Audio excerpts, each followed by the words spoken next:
CM Jagan పై దాడి ఘటనతో మరింత ప్రమత్తమయ్యారు అధికారులు. సెక్యూరిటీని టైట్ చేయడంతో పాటు జగన్ బస్సును పర్యవేక్షించేందుకు స్పెషల్ కమాండ్ కంట్రోల్ సెంటర్ వెహికల్ని రూపొందించారు. 360 డిగ్రీస్ కవర్ చేసేలా సీసీ కెమెరా వ్యవస్థను కమాండ్ కంట్రోల్ వెహికల్కి అటాచ్ చేశారు. అంతేకాదు ఈ వెహికల్లో ఉన్న ఏఐ టెక్నాలజీ అనుమతి లేని డ్రోన్లను ఆకతాయిల చేష్టలను ఇట్టే కనిపెట్టనుంది. కమాండ్ కంట్రోల్ వెహికల్ గురించి పూర్తి సమాచారం మా స్పెషల్ కరెస్పాండెంట్ సత్య అందిస్తారు. విజయవాడలో ఏపీ సీఎం జగన్మోహన్ రెడ్డి మీద దాడి తర్వాత ఏదైతే కీలకంగా సంచలనంగా మారినటువంటి ఆ దాడి తర్వాత ప్రత్యేకమైనటువంటి భద్రతను ఏర్పాటు చేశారు. ఏదైతే ఇప్పటికే నియోజకవర్గాల వారీగా పర్యటిస్తున్నటువంటి ఏపీ సీఎం జగన్మోహన్ రెడ్డి ప్రస్తుతం తూర్పుగోదావరి జిల్లాలో పర్యటిస్తున్నారు. అయితే సీఎం సెక్యూరిటీకి సంబంధించి కీలకంగా వ్యవహరించనున్న ప్రస్తుతం కమాండ్ కంట్రోల్ రూమ్ సెంటర్ వాహనం దగ్గర ఉన్నాం. ఇదే వాహనం సీఎం వాహనానికి ముందు వెళ్ళనుంది. దీనికి కెమెరాస్ అనుసంధానంతో పాటు డ్రోన్ కెమెరాలు దాదాపుగా 4 నుంచి 5 డ్రోన్ కెమెరాలు దీనికి అనుసంధానంగా ఉన్నాయి. చుట్టుపక్కల దాదాపుగా కిలోమీటర్ మేర ఎవరైనా ఆకతాయిలు కానీ ఏ రకమైనటువంటి దాళ్లకు పాల్పడకుండా ముందుగానే ఫోకస్గా ఇందులో ఉంటుంది. ఇందులో సెక్యూరిటీ సిబ్బందితో పాటు మొబైల్ కమాండ్ కంట్రోల్ రూమ్ సిస్టంతో దీంట్లో అనుసంధానపరిచారు. అసలు లోపల ఏ రకమైన సిస్టమ్ ఉంది, సీఎం భద్రతా సెక్యూరిటీకి సంబంధించినటువంటి ఎలాంటి సిస్టాన్ని పొందుపరిచారు, ఎలాంటి భద్రత అంటే ఎన్ని సీసీ కెమెరాలు ఈ కంప్యూటర్కి అలాగే శాటిలైట్ సిస్టమ్కి ఎలా పనిచేస్తున్నాయి తెలుసుకుని చూపించే ప్రయత్నం చేద్దాం. ప్రస్తుతం సీఎం జగన్కి సంబంధించి భద్రత విషయంలో ఎలాంటి జాగ్రత్తలు తీసుకున్నటువంటి దృశ్యాలను ఒకసారి చూడొచ్చు.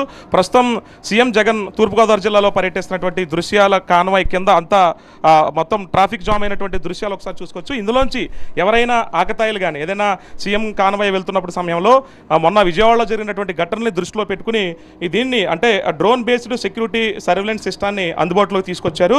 దీని చుట్టూ సీసీ కెమెరాలతో పాటు అనుసంధానంగా 4 డ్రోన్ కెమెరాస్ ఉంటాయి. 4 డ్రోన్ కెమెరాస్తో పాటు అంటే సీఎం సెక్యూరిటీ వాహనానికి ముందు ఒక వెహికల్, అనుసంధానంగా వెనక ఒక వెహికల్ ఉంటుందంటూ కూడా చెప్తున్నారు. ప్రస్తుతం దీనికి సంబంధించినటువంటి సిబ్బంది ఎప్పటికప్పుడు 24 అవర్స్ అందుబాటులో ఉంటారు. అంటే సీఎం సభ జరిగి అయిపోయేంత వరకు కూడా ఈ వెహికల్ అందుబాటులో ఉంటుంది. ఏదైతే ఈ మొబైల్ కమాండ్ సెంటర్కి సంబంధించినటువంటి మొబైల్ కమాండ్ కంట్రోల్ రూమ్ సెంటర్కి సంబంధించినటువంటి వాహనం ఈ లోపల మొత్తం సీసీ కెమెరా సెటప్ని ఏర్పాటు చేసినటువంటి దృశ్యాలు ఒకసారి లోపల చూడొచ్చు. అంటే ఇక్కడ పోలీస్ సెక్యూరిటీ ఉంటారు. పోలీస్ సెక్యూరిటీ ఈ సీసీ కెమెరాల దృశ్యాల్లో ఎవరైనా ఆకతాయిలు వచ్చినా సరే ఎవరైనా వచ్చినా అక్కడి నుంచి కంట్రోల్ చేస్తూ ఉంటారు. మరోపక్క డ్రోన్ కెమెరా అంటే ఇదంతా ఆపరేటింగ్ చేస్తున్నటువంటి IT adviser government Paturi Sheshireddy మనతో ఉన్నారు. అంటే ఈ కమాండ్ కంట్రోల్ సెంటర్కి సంబంధించి ఎన్ని సీసీ కెమెరాలు ఉన్నాయి, ఎన్ని దీనికి డ్రోన్ కెమెరా బేస్ చేసి ఎవరినైనా ఎలా గుర్తుపడతారు? ఓకే, ఇప్పుడు మనకు పోలీస్ డిపార్ట్మెంట్ వారు అంటే వాళ్ళ ప్రాసెస్లో పార్ట్ ఇది బేసిక్. ఏంటంటే టెక్నాలజీ అప్గ్రేడ్ చేయడం అనేది కామన్గా జరుగుతుంటుంది, ప్రతి డిపార్ట్మెంట్లోనూ జరుగుతుంది. మోడర్న్ టెక్నాలజీస్ వస్తూనే ఉంటాయి. సో దాన్ని అడాప్ట్ చేసుకుంటూనే ఉన్నారు. And police department has done great job so far. And this is really like amazing to see some new technologies coming in, right? And they are also utilizing, right? So first thing మనకేంటంటే ఇప్పుడు ఒక ఈ concept ఏంటంటే ఇప్పుడు మనకు కాన్వాయ్కి ఒక mobile control centre అని ఒక వెహికల్ ఉంటుంది. ఇందులో మనకు ఈ సీసీటీవీ కెమెరాస్ నుంచి వచ్చే ఫుటేజ్ కావచ్చు, తర్వాత డ్రోన్స్ నుంచి వచ్చే ఫుటేజ్ కావచ్చు. ఇక్కడ మనం డైరెక్ట్గా మన టీం ఉంటుంది ఇక్కడ పోలీస్ డిపార్ట్మెంట్ నుంచి, వాళ్ళు మానిటర్ చేస్తూ ఉంటారనమాట. సో ఈ డ్రోన్స్ ఏం చేస్తాయంటే బేసిక్గా లైక్ మనకు ఈ కాన్వాయ్ కన్నా ముందు ఒక 500 మీటర్స్ నుంచి 1 కిలోమీటర్ వరకు కవర్ చేస్తూ ఆ చుట్టుపక్కల ఉన్న బిల్డింగ్స్ మీద విజయవాడ ఘటన జరిగిన తర్వాత మాత్రమే దీన్ని వెలుగులో తీసుకొచ్చారు తప్ప ముందు లేదు. అటువంటిది ఏం కాదు. బేసిక్గా ఏంటంటే ఇది బేసిక్గా technology upgrade for the department. అంటే అది జరిగిందని ఒక ఇన్సిడెంట్ జరిగిన తర్వాత ఇంకా టెక్నికల్గా ఏం చేయొచ్చు అనే ప్రాసెస్లో మనము ఈ కాన్సెప్ట్ని డిజైన్ చేయడం జరిగింది పోలీస్ డిపార్ట్మెంట్ వారి సహకారం.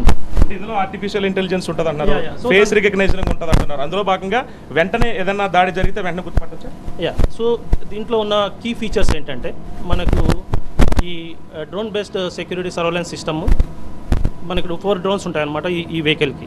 ఈ 4 డ్రోన్స్ నుంచి ఫుటేజ్ వస్తుంది, లైవ్ ఫుటేజ్ ఉంటుంది. మనం కంటిన్యూస్ మానిటరింగ్ చేస్తాం అనమాట. చేసిన తర్వాత ఏదైనా ఒక బిల్డింగ్ మీద ఒక ప్యాటర్న్స్ను మనం ఐడెంటిఫై చేస్తాం. లైక్ ఎవరైనా పీపుల్ ఉన్నారా, like even night vision cameras కూడా ఉన్నాయన్నమాట మనకు. అవి కూడా మనకు నైట్ టైం కూడా వర్క్ అవుతాయి. ఏదైనా ఇష్యూ ఉంటే అప్పటికప్పుడు స్పాట్లో ఐడెంటిఫై చేయడము. పోలీస్ డిపార్ట్మెంట్ వాళ్ళు వాళ్ళతో కమ్యూనికేట్ చేసి అక్కడ ఇష్యూని ఆ థ్రెట్ని ముందుగానే ఐడెంటిఫై చేయాలి. చాలా డ్రోన్స్ ఎగరేస్తూ ఉంటారు, అంటే మంత్రులకు సంబంధించిన ఎమ్మెల్యేకి సంబంధించిన అవుటర్స్ కూడా డ్రోన్స్ ఎగరేస్తూ ఉంటారు. అందులో ఎవరైనా ఆకతాయిలు కానీ ఇతర ఐటమ్స్ అందులో పెడుతుంటారు, అవి అలా గుర్తిస్తారు. ఓకే, దీంట్లో పార్ట్ 1 మన డ్రోన్స్ని పంపించి మనము సర్వేలెన్స్ చేయడం ఒకటి. రెండో పార్ట్ ఏంటంటే యాంటీ డ్రోన్ టెక్నాలజీ అని మనకు ఒక అన్ఆథరైజ్డ్ ఏదైనా డ్రోన్స్ కింద మన సెక్యూరిటీ జోన్లోకి వస్తే వాటిని ముందుగానే ఐడెంటిఫై చేయడము. ఐడెంటిఫై చేసిన తర్వాత వాటిని we need to bring it down, మనం కిందికి తీసుకురావాలి. వాటి రేడియో ఫ్రీక్వెన్సీని మనం తీసుకొని దాన్ని ఓవర్ రైడ్ చేసి దాన్ని కిందికి తీసుకొస్తాం అనమాట. అది ఒక anti drone technology are counter drone system అవి ఇవి అంటారు అనమాట. సో వీటిని యూటిలైజ్ చేసి సో ఈ ముందుగా ఇటువంటి టెక్నాలజీని కూడా మనము అడాప్ట్ చేయబోతున్నాం. చూడొచ్చు, సీఎం వాహనాన్ని వస్తున్న దృశ్యాలు కూడా చూడొచ్చు. వీళ్ళు దీన్ని అంటే సీఎం వాహనం చుట్టూ కూడా ఎంతమంది ఉన్నారు మొత్తం మనం చూసుకోవచ్చు. ఒకసారి సీఎం వాహనం చుట్టూ ఎంతమంది ఉన్నారో ఒకసారి, అంటే ఇందులో ఎవరైనా ఆకతాయిలు ఉన్నారా లేదంటే బయట వ్యక్తులు ఎవరైనా వచ్చారా అనేది మాత్రం మనం ఇందులో ఎక్స్ప్లెయిన్ చేసినట్టుగా చూడొచ్చు. ప్రస్తుతం మోరంపూడి ఏదైతే వ్యామగిరి ఫ్లైఓవర్ నుంచి వస్తున్నటువంటి దృశ్యాలు ఒకసారి చూడొచ్చు. వ్యామగిరి ఫ్లైఓవర్ నుంచి రాజమండ్రి మోరంపూడి ఫ్లైఓవర్కి సీఎం వాహనం వెళ్తున్నటువంటి దృశ్యాలు ఇవి. ఇక్కడి నుంచి అంటే చుట్టూరు ఎవరైనా ఆకతాయిలు ఉన్నారా లేదంటే అంటే ఎవరైనా బయట వ్యక్తులు డ్రోన్ ఎగరేస్తున్నారా అనేది కూడా ఇందులో గుర్తుపడతారు. ఇది డ్రోన్ కెమెరా. ఇది కాకుండా మళ్ళీ పక్కనే సీసీ కెమెరా దృశ్యాలు ఒకసారి మనం చూసుకోవచ్చు. సీసీ కెమెరాలో కూడా సీఎం కాన్వాయ్కి సంబంధించినటువంటి దృశ్యాల్ని చూపించే ప్రయత్నం చేస్తున్నాను. ఇది కూడా ఏదైతే మొన్న విజయవాడలో జరిగినటువంటి ఘటన దృష్టిలో పెట్టుకుని సీఎం ఇదే వాహనంలో ఉన్నారు, ఇక్కడ సీఎం ఉన్నారు, చుట్టూరు వాహనాలకు సంబంధించి ఇదంతా కూడా సీసీ కెమెరా.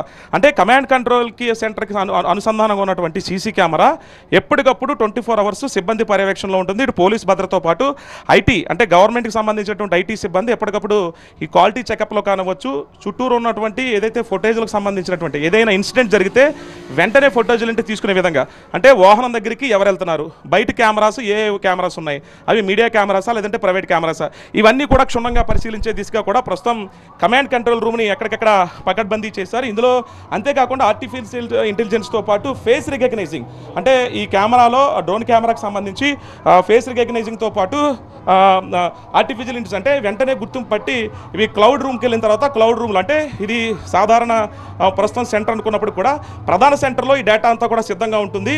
ఏదైనా ఇన్సిడెంట్ జరిగిన తర్వాత మళ్ళీ ఆ సెంటర్ నుంచి పూర్తి స్థాయి డీటెయిల్స్ తెప్పించుకుని వెంటనే ఏదైనా ఘటన జరిగిన తర్వాత ఆ ఘటనకు సంబంధించి పూర్తి డీటెయిల్స్ వచ్చేటువంటి అవకాశం కూడా కనిపిస్తున్నట్టు కూడా ఇక్కడ ఉన్నటువంటి ఐటీ అడ్వైజర్ అయితే చెప్తున్నారు. కెమెరా శ్రీరామ్తో కలిసి సత్య టీవీ, నేను రాజమండ్రి నుంచి.